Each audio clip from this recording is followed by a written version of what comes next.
ధర్మస్థల.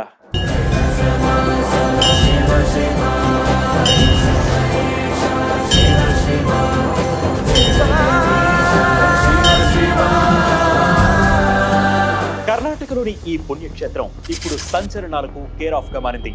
ఆధ్యాత్మిక చింతన, మానసిక ప్రశాంతతను అందించే ఈ క్షేత్రంలో మరో కోణం బయటపడింది. 1998 నుంచి 2014 మధ్య 100కు పైగా శవాలను పాతిపెట్టానన్న మాజీ పారిశుద్ధ్య కార్మికుడి స్టేట్మెంట్ దేశాన్ని ఉలిక్కిపడేలా చేసింది. ఇందులో వివస్త్రులై ఉన్న మహిళలు, స్కూల్ పిల్లల మృతదేహాలు కూడా ఉన్నట్లు అతను తన వాంగ్మూలంలో చెబుతున్నాడు. ఈ సంచలన ఆరోపణల నేపథ్యంలో ఎస్ఐటి సైతం రంగంలోకి దిగింది. ఎంతకీ అసలు ఏం జరిగింది? The dark side of Dharmasthala. అది 1995 ధర్మస్థలిలోని మంజునాథ ఆలయంలో పారిశుద్ధ్య కార్మికుడిగా ఓ 18 ఏళ్ల కుర్రాడు పనిలో చేరాడు. ఉండడానికి ఓ గది, నెలకు 25 రూపాయల జీతం. ఆలయ పరిసరాలను, ఘాట్ రోడ్ను శుభ్రంగా ఉంచడం అతని పని. కొన్నాళ్లు అంతా సాఫీగానే జరిగింది. కానీ మేనేజర్ ఒక్క కాల్ అతని జీవితాన్ని మార్చేసింది. ఓ గుర్తు తెలియని మహిళ మృతదేహం ఉంది, దానిని ఎక్కడైనా సైలెంట్ గా పాతిపెట్టు అంటూ ఆర్డర్ పాస్ చేశాడు. కాదంటే నిన్ను కూడా ముక్కలు ముక్కలుగా నరికి పాతి పెడతామని బెదిరించడంతో అతనికి ఇంకో ఆల్టర్నేట్ లేక ఆ మృతదేహాన్ని పూడ్చాడు. ఇక అప్పటి నుంచి పూడ్చడాలు కొనసాగుతూనే ఉన్నాయి. కొందరిని పూడ్చడం, మరికొందరిని కాల్చడం పైవాళ్లు ఎలా చెప్తే అలా చేసేవాడనని ఆ మాజీ పారిశుద్ధ్య కార్మికుడు తన ఫిర్యాదులో పేర్కొన్నాడు. అలా నేత్రావతి నది ఒడ్డున 1998 నుంచి 2014 మధ్య 100కు పైగా శవాలు మట్టిలో కలిశాయి.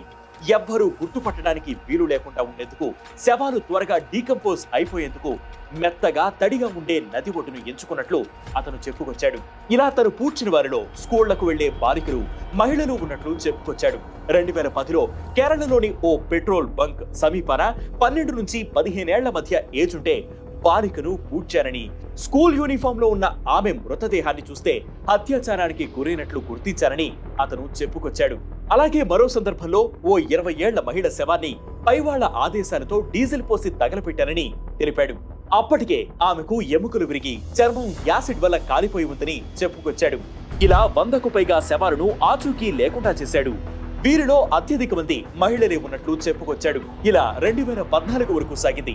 ఇక ఆ ఏడాది తమ కుటుంబానికి చెందిన ఓ బాలికే అత్యాచారానికి గురి కావడంతో ఆ ఏడాది డిసెంబర్లో రాత్రికి రాత్రి ఊరు వదిలి వెళ్ళిపోయామని, 10 ఏళ్లు మిగతా రాష్ట్రాల్లో తలదాచుకుని మళ్లీ ధైర్యం చేసి తిరిగొచ్చినట్లు చెప్పుకొచ్చాడు.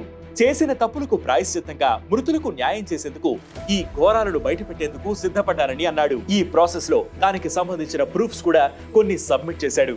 ఇక ఈ రేప్స్, మర్డర్స్ తో సంబంధం ఉన్న వారిలో కొందరికి ఆలయ యాజమాన్యంతో సంబంధాలు ఉన్నాయని ఫిర్యాదులో పేర్కొన్నాడు. వీళ్లు ఎంతో ఇన్ఫ్లుయెన్షియల్ పర్సన్స్ అని, వాళ్లను వ్యతిరేకిస్తే అడ్డు తొలగించుకోవడానికి కూడా వెనకాడరని చెప్పుకొచ్చాడు.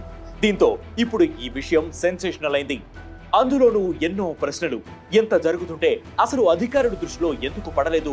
ఒకవేళ తెలిస్తే ఎందుకు ఊరుకున్నట్లు? దీని వెనక ఎవరున్నారు? అతను చెప్పిన ఈ ఇన్ఫ్లుయెన్షియల్ పర్సన్స్ ఎవరు?